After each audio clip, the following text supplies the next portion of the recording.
He's the patron saint of metal workers and blacksmiths, electrical engineers, mechanical engineers, army mechanics, and horses. It was said that long ago in France, there was a horse that was unmanageable. The blacksmith, the townsman, could not get a shoe on this horse, and it was said that he had the devil. Saint Legius, he came and he cut the horse's leg off, put the shoe on, and reattached the leg with the sign of the cross. What does this all have to do with anything? Well, you're looking at my Sunday project, something that I pick away at on every Sunday, something to keep my mind occupied and to, I don't know, I guess just do something healthy and recreational that will result in a net positive mental benefit to me in the end. But as you can see, I have a long ways to go. I've been working at it for a few weeks now, and it's coming along nicely. I've mostly removed the interior in here. The last thing that happened to this car was there was a fire on the inside of it, and then it's been parked for the last 25 years or so because, well, I have no time or money to do anything with it while I had so many kids at home. But now we've only got 3 left, and I'm working on the stuff that doesn't cost anything right now because I have a lot of parts. So Saint Eligius, pray for us. And I guess the reason why I'm bringing this up and why I think it's kind of an important topic is just because that with the way things are going in the world right now, it would benefit us a lot if we can do our own mechanical work. You've got a saint in your corner that can help you out, and believe me, it helps from time to time.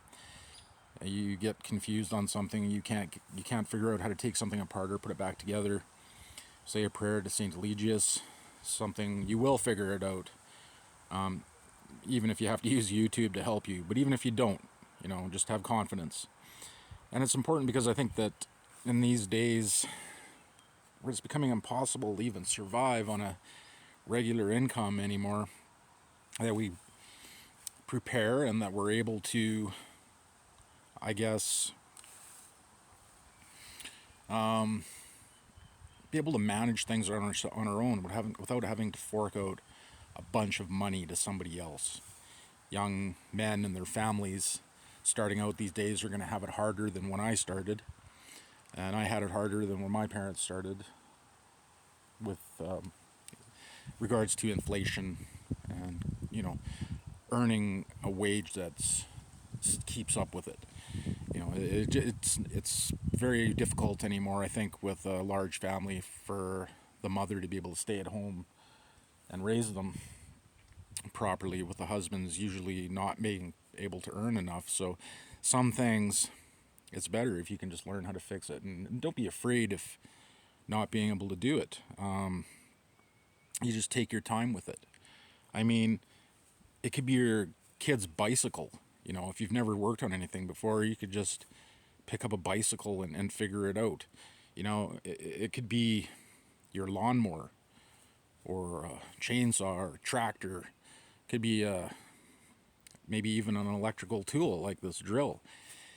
Something goes on it, maybe all you got to do is take it apart and clean it. Electrical motors don't require a lot of maintenance, so that's something that's in the realm of possibility. Instead of throwing it in the garbage and then spending $200 on a new one, maybe you can fix it yourself. Saint Eligius, electrical engineers.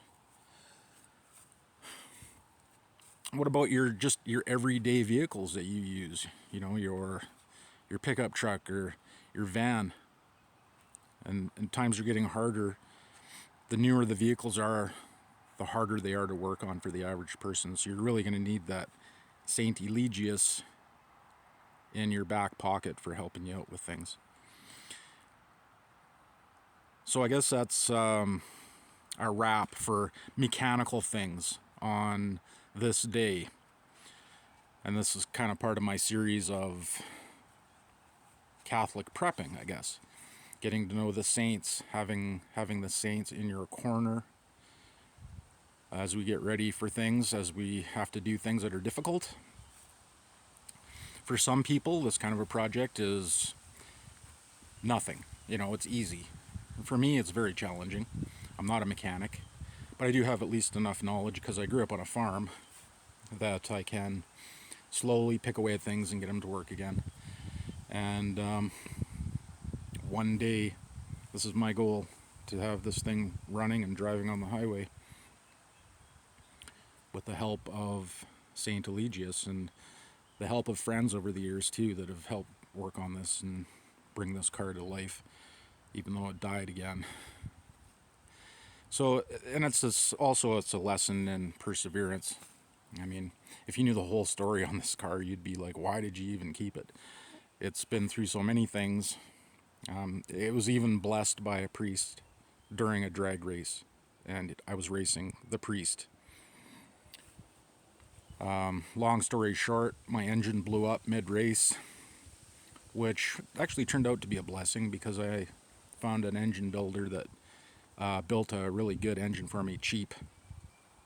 And so that engine's still in there. It's barely got any miles on it before I had the infamous fire there about 25 years ago, and really cooked everything under the dash. So my task is to rebuild this interior and all the wiring in it.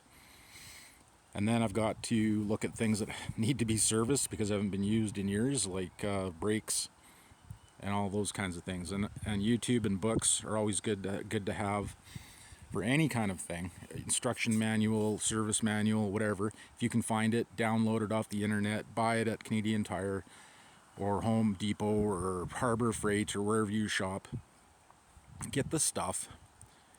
Get a bookmark with St. Eligius on it and put it in every one of your manuals so that every time you open it up when you have a problem, if you've got to figure out why the carburetor isn't working on your lawnmower way over there, then maybe you can say a prayer to St. Eligius, watch a couple of YouTube videos. Next thing you know, you got the thing fixed and running again for $17 instead of hauling it off to the garbage and buying another one for $300, $400, $500. So this is all prepping. Prep yourself, learn how to work with mechanical things, and have St. Eligius in your corner while you do it. Catholic Northman, out.